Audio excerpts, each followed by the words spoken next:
Hi guys, and thank you for joining me today. Thank you for watching my videos in the past. So happy Friday. Let me get a drink of water first.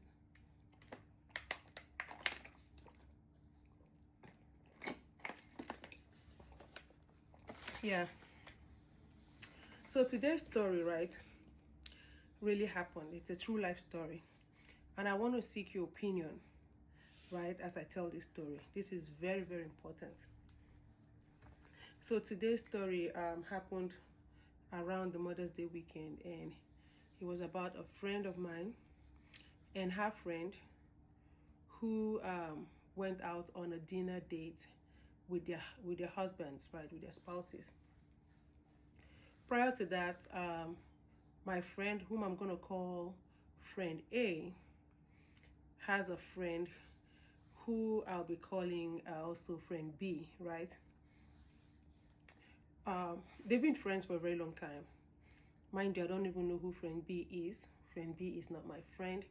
I don't have any affinity, no closeness, no relationship. I don't even know that woman. I haven't seen her before. So, but friend B is friend A's friend. Kind of sound like they've been besties for a very long time. And friend B is always that friend that likes to show off, right? Friend B likes to show off. Friend B likes to say everything about her, everything going on, down to the latest handbag she has. And friend B has a social media platform. So she goes on social media, she shows off, right? Everything going on in her marriage, everything about her is, out there in the public. And that's not, as if that's not enough, she comes back and she replays these events in person, to her friend A. And now friend A is not that kind of friend that will tell you, oh, you're making me uncomfortable, I don't want to hear this and that, because of she's afraid of hurting friend B's emotions. So she tends to like, oh, that's good. She goes along, she rides along with whatever friend B tells her, right? So, what she said was, it has always been a tradition for friend B to tell her every time she gets a present or a gift from the husband, she makes it really, really loud, right? She makes it loud. She makes her uncomfortable. She makes friend A uncomfortable because she won't stop talking about it. And both of them work in the same place, right?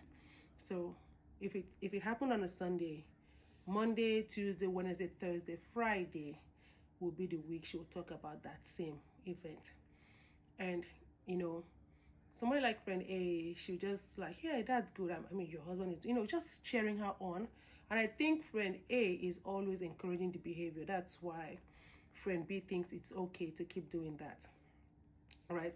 Because if it's somebody like me, I'll tell you, I mean, it's okay that your husband is doing this for you. I'm not jealous. I'm happy for you. But I think you should keep these things private. It's a relationship. Not everybody needs to know what is going on in your marriage or something like that. But I'll say it and I'll just, keep it to this. And if she keeps talking about it, I will find a way to cut the conversation short, right? So, last weekend, they all agreed to a couple's dinner. And prior to that weekend, friend B had been telling friend A that her husband was going to surprise her again like he's done in the past. And it was on Monday, she said, oh, my husband is going to surprise me and I'm looking forward to this. Remember last year he gifted me this. Remember 2 years ago he gifted me this. 3 years ago he did that. And now I'm looking forward to this. And da-da-da-da-da-da-da-da-da-da. And friend A was like, wow, I'm also looking forward to what you're going to get. I'm happy for you that you're getting these gifts from your husband. And that was it. All through that week until the day of the dinner came, and all four of them, friend A and B and their spouses, went to that dinner date. And it was on that day that the big reveal of what friend B was going to get will be made known. So when they got there, it was a fanciful, expensive restaurant, and they went, they ate, they ordered the meals, they sat, they talked about the times, funny times, moments, and everything. And friend B's husband reached into his blazer, his tuxedo suit, and presented his whatever he needed to present to his wife. And he did that. It was just a flat envelope. Like friend A told me, she said it was really flat, that she had thought it was money, like a check of a reasonable amount of money written for that purpose on a check. And she was like, wow, who knows how much you're going to get. And she was just saying it to herself, that who knows how much her friend was going to get this time around. So she sat down there, and then she looked at her husband. Her husband smiled at her. Both friend A and her husband, they have a very good relationship. I bet you they have the kind of relationship that even if the husband gives her a mansion, you wouldn't even hear, right? And I think they understand themselves. That's why it never moves. Whatever friend B and her husband do never moves friend A and her husband, right? They see it as that's very childish. That's how these two are. So let's just go along with whatever they're doing. Kind of the shenanigans, you know. But anyways, so I know from what friend A told me that friend B has been struggling with her weight for a long time, right? And it's been making her uncomfortable. So a lot of things she says is part of the fact that she is a little bit overweight, which is not bad. I mean, she's had like 4 kids, so having children adds to being a little bit on the big side, which is not a bad thing, you know.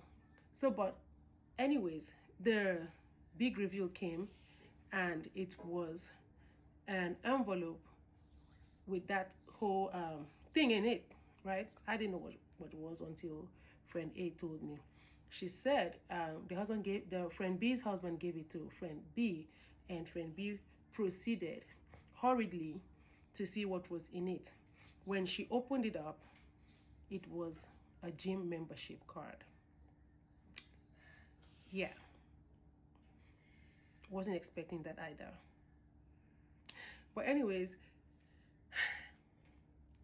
gym membership card, was that appropriate for that event? Please guys, tell me if it was. And friend A looked at her husband looked at her, and they were about to burst out laughing, but they had to respect that this is a marriage, and these people are their friends, so they had to keep it down. Now friend B was so disappointed, she lashed out at her husband, and you know, started calling him all sorts of names. You could see how the flip from loving, romantic, can you please reduce that volume?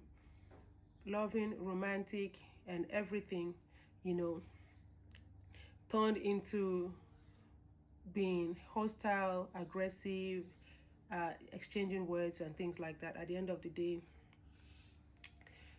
friend B's husband was like, you keep posting things on social media, making people think that I have that money. We don't even have that money. Half of the things you post, you go pick them from the store and return it the same day, the next day, or the same day, because you have to do a video to impress people and things like that. You make people uncomfortable, and then you think I have money to keep buying expensive gifts and presents for you, that this is what I can afford. And friend B was so upset, and she said that how dare the husband buy her a gym membership. He should have told that she had added and needed to work on her weight. Well guys, I don't know what to say. Long story short, it didn't end well for both of them. Friend B and her husband went home fighting, and friend A and her husband went home very quiet in their car, right? I was told the next day what had happened, over the phone of course. And now I was also told that friend B thought she was so embarrassed, like the husband disgraced her a lot, that it made her blood pressure go high, and now she's in the hospital getting checked out because her blood pressure is high. And I don't know, it's interesting, right? How people live in deception only because they want to represent or maybe wear a camouflage or cover up to make it look like everything is perfect in their relationship, when deep down they know that that relationship is a struggle, it's a mess, right?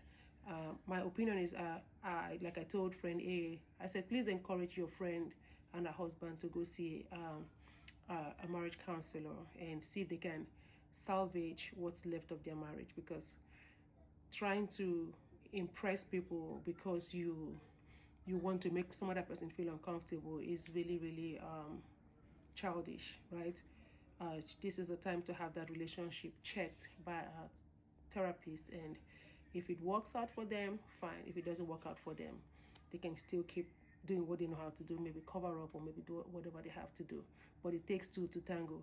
I believe the husband had tagged along a very long time and he was tired of it, and the woman wasn't ready to keep it all out there. I don't know what was going on. I don't know how the marriage started. I don't know how the relationship started. But I think one thing for me, how I see this case with friend B, is that if you start telling people about yourself, if you start giving them information, unnecessary information about yourself, you feel obligated to do that because you don't know when to stop. You don't know how to stop. Even when there is nothing to talk about, you want to bring yourself out there and talk about it, right? Because you want everything to be centered around you. So I think she burned out of what to do or what to say about her relationship, that she had to bring that lies and that she's been lying all this while. But let me know what your opinion is. And if you were friend A, right, when would you have stopped being friends with friend B? Because I think regardless of the fact that friend B was receptive of what friend A, regardless of the fact that friend A was not, friend A was receptive, right, of what friend B was giving to her, right? I think it kind of encouraged friend B to keep going further with whatever she had to say. If friend A had said, hey, we need to call this off, we need to, check this. I mean, it's not healthy. You don't have to tell me everything about your marriage. You don't have to tell me everything that goes on with you and your husband. I really appreciate the fact that you're telling me these things, but I think it's your marriage. And maybe she should have just, at one point in time, call her to order and say, hey, I'm okay with you not telling me anything about your marriage. Yes, because I'll do that. I'm like, hey, I'm okay with you not telling me anything about your marriage. You don't have to update me, I mean, I'm happy that you're experiencing these things, but please, some things are left to be kept private. I believe if she had done that at that point in time, who knows, friend B would have put herself in check and then gone with the flow of not telling anybody or telling friend A about her relationship. And who knows, that would have saved her the stress of going to make her husband get something special, right? And then get her heart broken at the end of the day. So please tell me what you think about this little story I just told you. I'll be coming with story from time to time, and also to seek your opinion. And if you have any other way or anything different from how friend A reacted, please let me know your reaction, what your reaction would have been. And if you think friend B's husband did the right thing by buying her a gym membership on Mother's Day because of her weight, he couldn't tell her that she's overweight, but he went ahead and bought a Mother's Day membership card, a Mother's Day gift membership card for the gym, and got her enrolled. Please tell me if that was appropriate, if it was necessary for him to do that or not. If it's not, then let me know what else he would have done, right? Mind you, this man has been exhausted and he didn't know what else to give to this wife of his. So have a wonderful weekend. God bless you. Thank you for joining me as usual. I appreciate you.